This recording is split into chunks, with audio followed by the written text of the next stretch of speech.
¿Qué onda? ¿Cómo están? Muchas gracias por acompañarnos. Hoy vamos a platicar con Ivana del Chipeña, vocero de los Hijos de la Transición.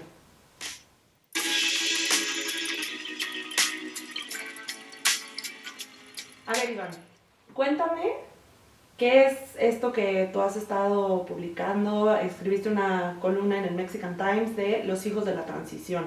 ¿Qué es esto? Cuéntame.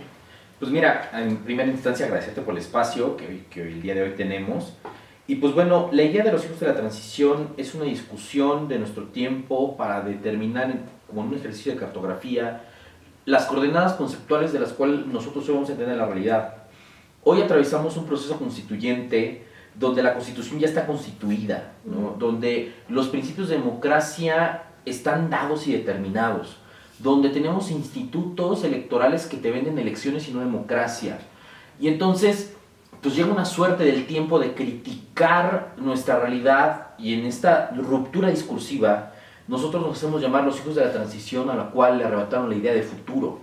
Hoy los estudios de movilidad social, hoy los estudios de desarrollo de la capacidad humana e ingreso per cápita indican que nosotros como jóvenes no vamos a aspirar a ganar más que nuestros padres. Entonces, ojo, si ser universitario, si ser estudiante en este proyecto de la democracia, y la democracia como proyecto, y también hay que entenderlo, rompe con esa premisa, lo que creo que hay que primero denunciar es que esa idea de futuro que nos vendieron nuestros padres en términos de promesas ya no existe.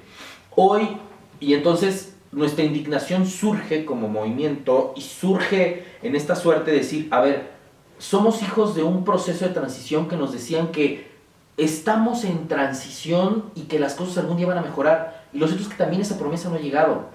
Entonces, la indignación crece aún más porque nuestra realidad se entiende bajo coordenadas que a nosotros ya no nos parece como movimiento. A ver, el viejo PRI, la idea de libertad de expresión, ¿no? O sea, nosotros tenemos un PRI, somos jóvenes de elecciones en medios, como presidente como Obama, tenemos hoy una suerte de elecciones con un punto 56 de diferencia, donde un instituto pierde la confianza, donde ya no confiamos en las instituciones, ni en los partidos, y ya no confiamos ni siquiera en la participación de lo político. Entonces, como movimiento, lo primero de las premisas es politizar lo que no se ha politizado. Y entonces, decirle a la gente que las cosas no están dadas. Y eso también es el discurso que nos han venido las instituciones, Sí, claro. aminorizando el conflicto existente en la sociedad y decirle a la gente, a ver, las cosas pueden cambiar, claro. Y la primera forma de cambio es cómo uno enuncia las cosas. El cambio es posible, sí, claro. Podemos, pero por supuesto, ¿cómo? Uniéndonos. Creo que lo importante como hijos de la transición y como proyecto democrático es entenderlo, sí, como un proyecto. Y la Constitución podría representar eso. Y tampoco lo estamos socializando, Valeria.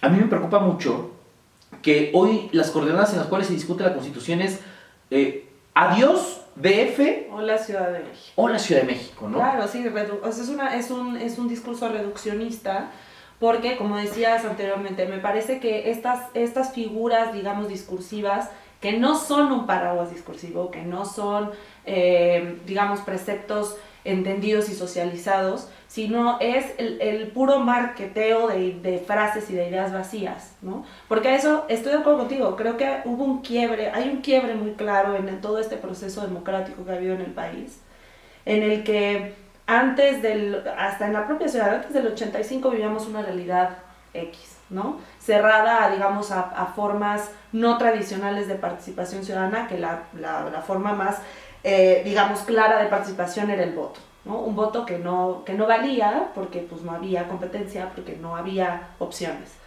Del 85 para acá hay digamos, un proceso muy claro de construcción política fuera del partido hegemónico que lleva, digo, de inicio a la creación de un partido de izquierda, ¿no? Que es el PRD.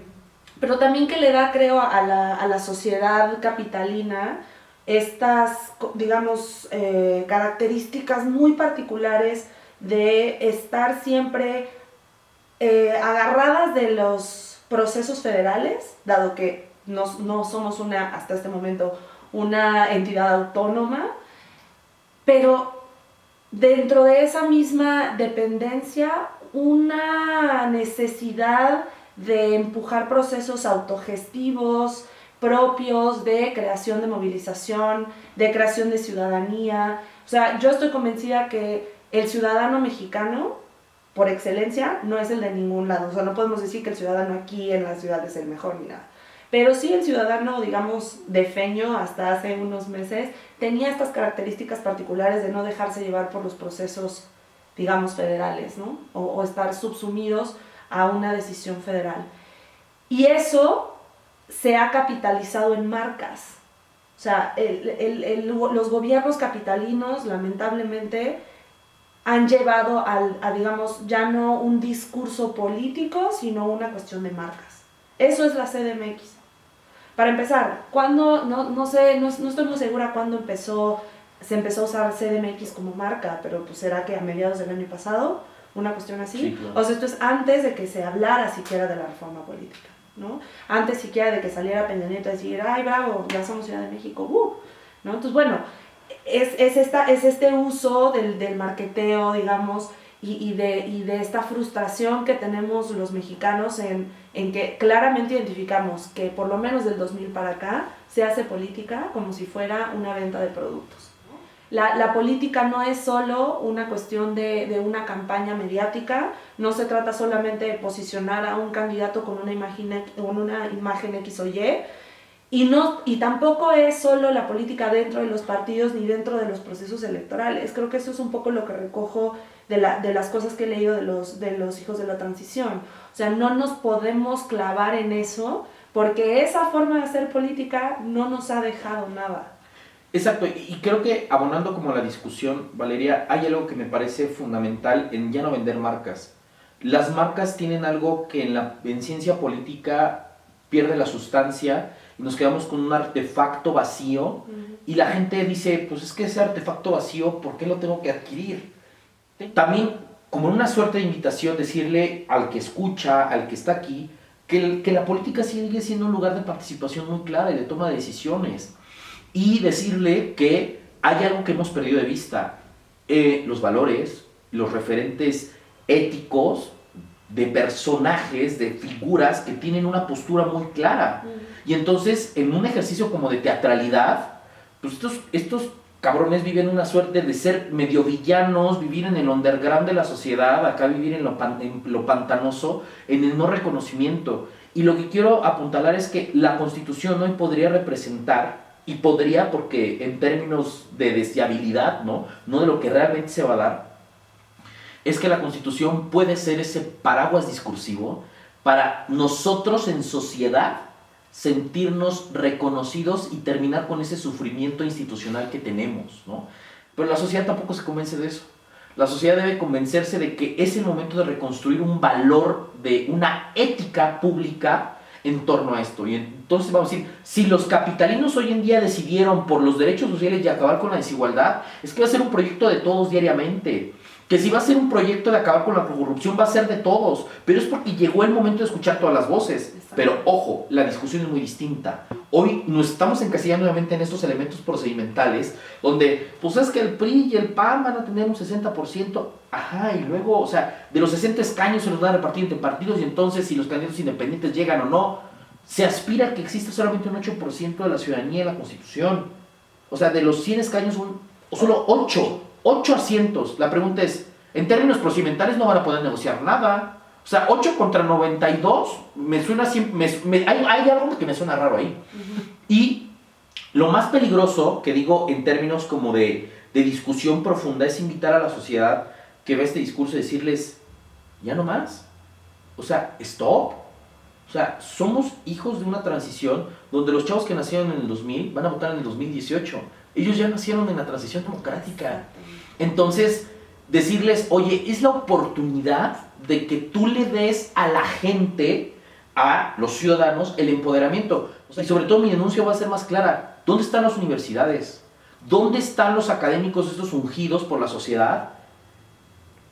Los grandes intelectuales que tengan la posibilidad de abrir el espacio a los jóvenes.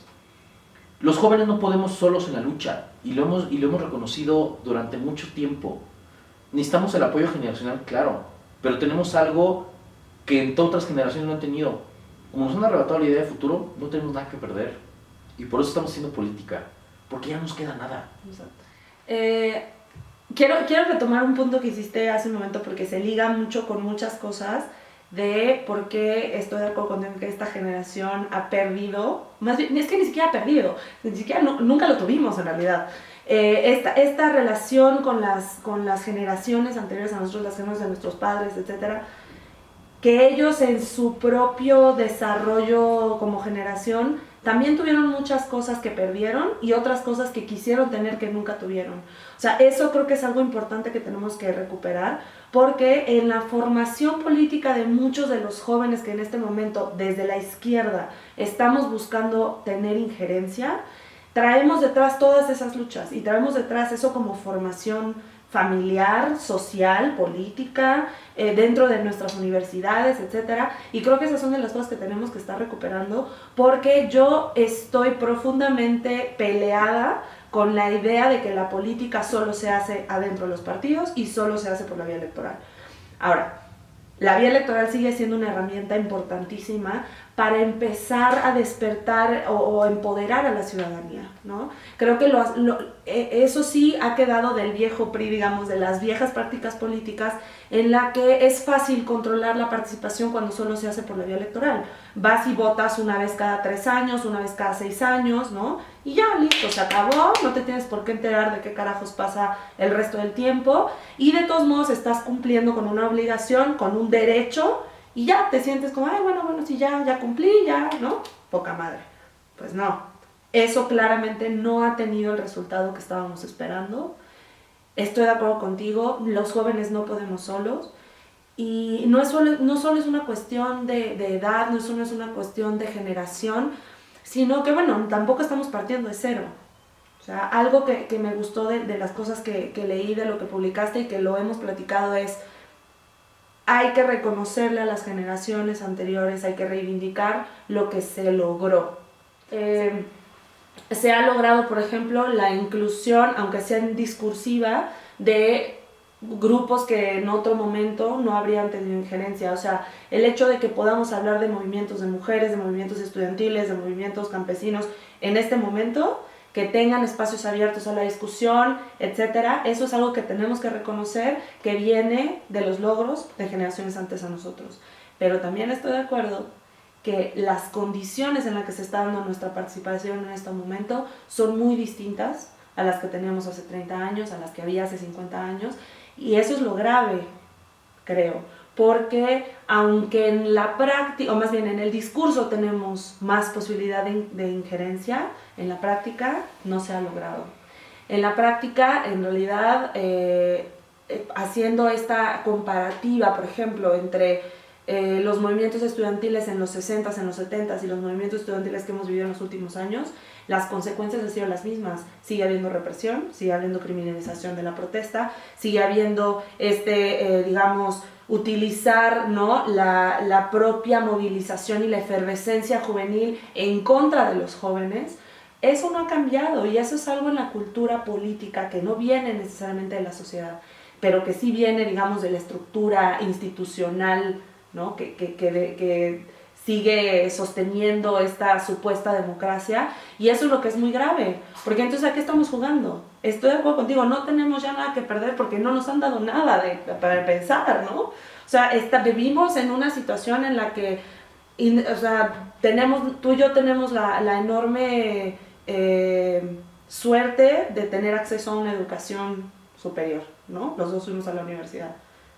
¿Cuántos realmente, cuántos jóvenes en este país, deja tú en esta ciudad, tienen realmente acceso a ese tipo de, digamos, es una lástima que tenemos que hablar de privilegios cuando se habla de la educación, un derecho que está consagrado en la Constitución, y es como, pues no todos podemos. Es muy grave pensar que ese es el escenario en el que los jóvenes nos estamos, digamos, desarrollando, ¿no? Sin embargo, justo por todo eso, como dices, como no tenemos nada que perder, como tenemos mucho por ganar, es necesario tomar las herramientas que tenemos, es necesario tomar esa formación política que hemos construido y que nos han ayudado a construir las generaciones anteriores para cambiar las formas en las que la ciudadanía está organizándose, está participando, está además imaginando qué es, ¿no? O sea, yo creo que es un momento, la constituyente nos permite no solo reimaginarnos la ciudad, sino reimaginarnos a nosotros mismos como capitalinos. Bueno, empezando porque ahora ya no sabemos ni qué somos, ¿no? Si somos defenios, si somos chilangos, si somos qué carajos. Pero eso es una crisis, creo, identitaria que nos puede llevar a resolver mucho de estas frustraciones de las que tú hablas. Y creo que ese es el verdadero, digamos, valor de este proceso y justo por el que tendríamos que estar amasándonos como capitalinos, como mexicanos, como lo que usted guste y mande, a poner el dedo sobre este proceso y saber, a ver, ¿qué está pasando? Los partidos yo creo que están digamos, están cometiendo un grave error porque con su necesidad de acaparar por completo este proceso, están de hecho empezando, o sea, están abriendo la puerta a que la ciudadanía volteemos a ver el proceso. Yo eso es a lo que le estoy apostando. Que la opacidad que los partidos le están queriendo imponer a este proceso sea lo suficientemente abierto, o sea, lo suficientemente obvio para la ciudadanía, para que digan, ah, chinga, ¿y por qué no me estoy enterando? ¿No? ¿Y por qué solo 60? Y estos 40 carnales que van a imponerlo, ¿no? Entre el presidente Mancera y las cámaras, ¿y estos carnales qué onda, no?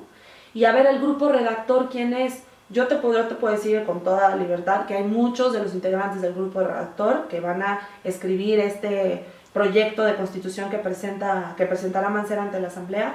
Me siento representados por ellos, no por todos. Sin embargo, estoy convencida que ese no es el proceso natural de una constituyente. Creo que una de las cosas que quiero rescatar de lo que acabas de decir es decirle al que escuche este video, sobre todo porque esta conversación es para ti, para mí, para el que nos ve. Exacto. Decirle que la política es un lugar de colores. No es el discurso rosa que nos han vendido, y no lo digo por la propaganda de Mancera, no es el discurso rosa buena ondita de la democracia. La democracia es compleja, requiere responsabilidad, requiere también decir culpas y expiarlas, pero también implica esta gama de colores. O sea, el CDMX no se pinta de rosa, se pinta de rojo, se pinta de azul, se pinta de amarillo, se pinta de verde, se pinta de una gama de colores que todos son estridentes, todos se nulifican entre sí, pero también se enriquecen.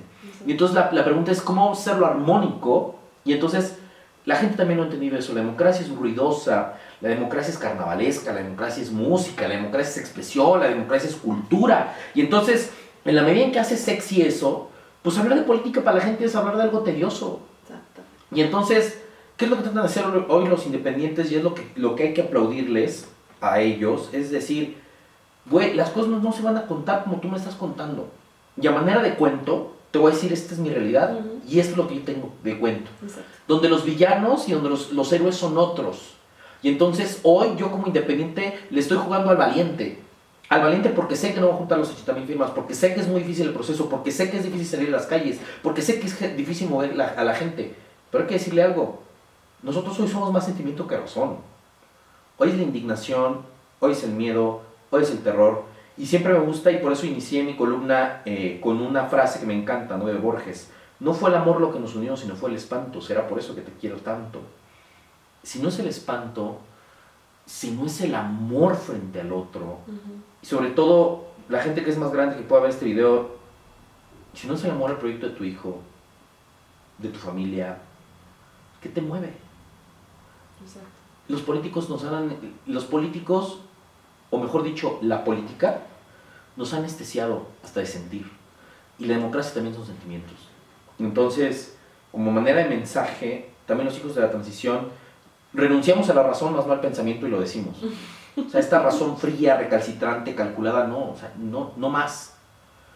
Es, y siempre lo diré, somos hijos de la transición porque vamos a reconstruir la realidad, y la primera forma en que nos vamos a apoderar de ella va a ser a través de decirle a los políticos que hoy somos felices, que hoy estamos logrando la esperanza, que hoy estamos logrando aquellas promesas que son reales y efectivas y que no son cuentos rosas, cuentos que suenan bien, pero que en la realidad se vuelven terror, se vuelven oscuros.